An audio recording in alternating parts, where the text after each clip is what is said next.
Olá, gente, seja bem-vindo aqui a mais uma aula do nosso curso de especialização em visualização arquitetônica 3D e nós vamos dar continuidade aqui, tá?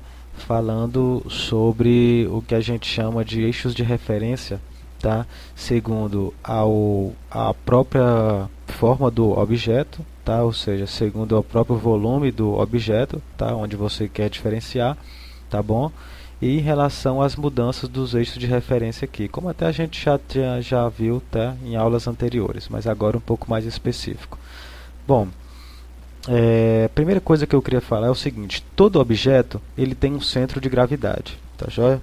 Eu vou aqui, por exemplo, deletar esse objeto aqui, vou criar rapidamente, por exemplo, um cilindro mesmo, só para que vocês, né, visualizem aqui. Vou jogar ele mais para cá. Opa. E vou tirar aqui a seleção dele. Bom, o que acontece? Pense no seguinte: você tem uma folha, é uma folha normal, padrão, A4, e você precisa equilibrar essa folha em um dedo apenas. Vamos colocar aí o dedo indicador. Aonde você iria colocar mais ou menos essa folha? Para que ela tivesse equilíbrio no seu dedo. Se você colocasse na parte esquerda da folha, ela com certeza iria cair. Se você colocasse na parte direita da folha, ela com certeza iria cair também. Se você agora colocar o seu indicador, né, na parte central da folha, dependendo do local ela iria cair, porque na verdade na parte central da folha o seu dedo indicador tinha que estar bem no meio mesmo, tá? Então, se você conseguir colocar o seu dedo no meio da folha, a folha não vai cair, porque ela vai estar com o seu centro de gravidade, tá, alinhado com o seu dedo indicador. Então, o que acontece? A gente chama de COG. Todo objeto tem um Center of Gravity, tá? Ou seja, um centro de gravidade.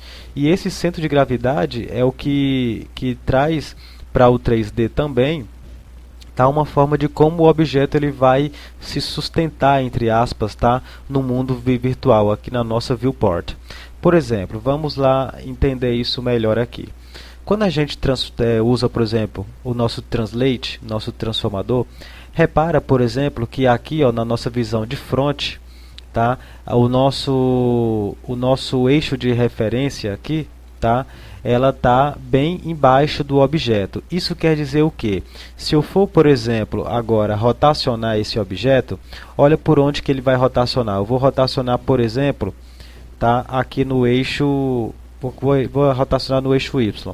Repara aqui na nossa visão de front, tá? Essa de cima aqui, olha o que vai acontecer. Ela vai rotacionar segundo o eixo da parte de baixo, tá? Porque no momento nós estamos com o nosso eixo, né, de referência na parte inferior, tá, do nosso objeto, tá bom? E detalhe que o seguinte, aqui nós estamos usando o eixo local. Lembre-se que o eixo local ele acompanha, tá, essa curva. Repara que aqui eu dobrando, né, eu rotacionando o nosso objeto, você pode reparar mesmo que o eixo azul, tá, aqui que é o eixo Z, ele acompanha essa rotação. Logicamente, se a gente colocar aqui no eixo, por exemplo, Word, que ele vai não olhar como se fosse para o eixo de rotação do objeto, mas sempre com o eixo global, né? Se eu rotacionar aqui em Y, você vê que tudo ele permanece no mesmo local, justamente, né, porque ele não está olhando aí, né, para esse eixo de referência, tá, local, e sim global. Bom, então o que acontece? Nós precisamos ver em cada uma aqui das transformações, tá? É bom a gente estudar e visualizar como que é o funcionamento nas três principais. Eu digo nas duas principais e a outra, né? Que é a World, a Local e a View. A Screen, ela é segundo, tá, o eixo de visualização aqui da perspectiva, tá bom? Ela sempre vai estar ficando olhando para a visualização. Você vê que o Z ele sempre vai ficar olhando para você aqui, tá bom? Então, assim, o que a gente vai estar usando realmente é sempre a Word e a Local, tá joia? Então, assim, tanto para cada uma dessas é importante você visualizar como que é o funcionamento aqui, principalmente da Word e da Local, seja para translação, para rotação e para escala. Veja como é que é o funcionamento, tá? Da Local e da Word, tá joia? Bom, Outra coisa que eu preciso falar é que quando a gente aperta o botão direito em cada uma das transformações aqui, nós podemos modificar, né, esse valor aqui, tá, absoluto, tá, no caso local, porque eu estou trabalhando no eixo local aqui, tá, na translação, tá, então posso trabalhar esse eixo local aqui dela, tá joia? Trabalhar aqui no Y em todos eles, tá? Estou aqui trabalhando. Repara que meio que, ó, quando a gente muda por aqui, o nosso translação ele continua no mesmo local lá. Só quando a gente solta, né, que ele vai, né, para aquele local determinado que a gente quer que ele vá. Só que tem um detalhe. A gente modificando aqui, como é o eixo local, tá vendo que ele muda, né? Ele não fica com o valor correto aqui, tá? Tipo assim, ele muda sempre para 000. Tá joia? Com eixo rotacionado também é a mesma coisa, né? Por exemplo, eu venho aqui, né? Eu posso mudar as rotações por aqui, tá? E dependendo se é local ou global, também a gente pode modificar. Apertando o botão direito nele, a gente pode fazer essas modificações por aqui também, tá?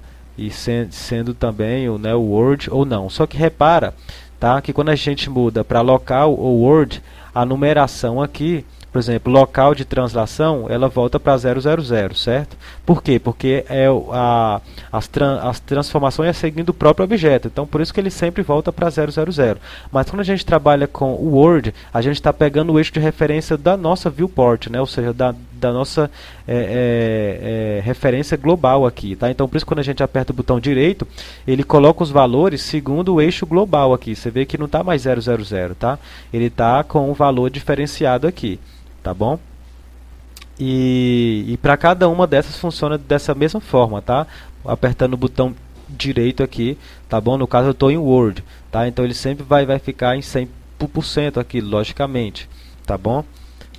Então a gente pode trabalhar isso daí, por exemplo, aqui se a gente for colocar em local, tá? Apertando o botão direito, ele continua também, porque independente se é local ou não, tá, o global, ele vai ter essa diferenciação. Por exemplo, se eu vir aqui, vamos mudar aqui, ó, agora sim, né, nesse caso que eu estou aumentando, né, ele continua em 140 aqui, seguindo o eixo do Word, né, global, mas quando eu volto para local, que é referente ao próprio objeto, tá, olha só, ele continua aqui, tá, com esse valor modificado, justamente porque a escala é segundo no próprio objeto em si, tá bom? Seguindo a escala do próprio objeto. Bom, tá aí, muito bonito essa parte aqui, a gente já tinha visto um pouco, né, em relação aos eixos de referência, só que repara, como eu falei, quando eu coloquei aqui, né, vamos colocar aqui em local, quando eu usei, por exemplo, a translação aqui, repara que ele está usando, na vista de frente a gente consegue enxergar mais, e até na vista de left, tá, que ele está o nosso centro de gravidade, ele está não como se fosse no centro do objeto, que seria o lógico, né, mas ela está aqui na base do objeto. Tá bom? Sendo aqui na base do objeto, a gente pode modificar, tá, onde que esse centro de gravidade vai atuar, que é aqui nesse botãozinho aqui, tá bom? Por exemplo, se eu aperto o botão esquerdo, o primeiro ele vai para a base do objeto, tá? Se eu aperto o botão aqui do meio, ele coloca o centro de gravidade realmente no centro de gravidade do objeto, e aí a gente pode fazer as transformações devidas. E já, no caso, o terceiro, ele vai sempre usar o centro, tá, referente ao nosso eixo global aqui, tá bom? Então a gente praticamente vai usar, tá, usar no caso as coordenadas aqui, tá, ou esse primeiro ou esse segundo aqui, tá bom? Que é seguindo ao centro do objeto mesmo. Tá joia? Por que eu falo isso? Vamos pensar o seguinte, vamos pensar que a gente vai fazer uma porta. Vou aqui deletar, vou voltar aqui para selecionar o objeto, vou deletar ele aqui e vou, por exemplo, fazer uma primitiva, tá? Um plane aqui, por exemplo. Tá? Eu vou deixar só aqui o plane mesmo no normal, né? O plane a gente só fica ele como se fosse no X e o Y, ele não tem um volume para o Z. Ótimo. E se a gente quiser fazer ele como se fosse uma porta? Por exemplo, se eu for aqui em rotacionar ele vai rotacionar, ó, tá vendo? Pelo centro do objeto, tá bom? Mesmo eu colocando aqui, tá? Ele tá como se fosse, porque como ele é só no x e o y, então a base dele é como se fosse literalmente a base do objeto, já que não tem z, ou seja, ele vai ficar no centro. Mas se eu rotacionar, olha só o que ele vai rotacionar. Ele vai rotacionar segundo o centro dele, tá bom? Tá vendo que ele rotaciona aqui segundo o centro dele, ó, tá? Como que é o centro de gravidade realmente, como se fosse a folha que eu falei como exemplo, tá? Agora, por exemplo, eu quero fazer como se fosse uma porta, por exemplo, se eu for rotacionar essa porta, isso aqui não está se comportando como uma porta, porque o centro de gravidade não poderia estar aqui no centro, tinha que estar no centro, mas não aqui no meio, né? Mas aqui mais para o canto, tá? Então é aqui que eu vou estar pegando e modificando, tá? Depois a gente vai ver como modificar realmente, tá? Esse centro, né, de gravidade do objeto, mas, por exemplo, se a gente colocar aqui já no eixo global, a gente já consegue ter uma ideia. Por exemplo, se eu vir aqui e modificar em Z ou em Y, você já consegue ver, ó, tá vendo? Que ele já se comporta como uma porta, um pouquinho mais parecido, tá bom? Mas isso aí a gente vai ter aula específica, tá, de eixo de referência. Então, vou voltar aqui, tá, para o primeiro, tá bom? E era isso aí que eu queria comentar mesmo para vocês nessa aula de eixo de referência. Então a gente se vê então na nossa próxima aula. Então um abraço e até lá.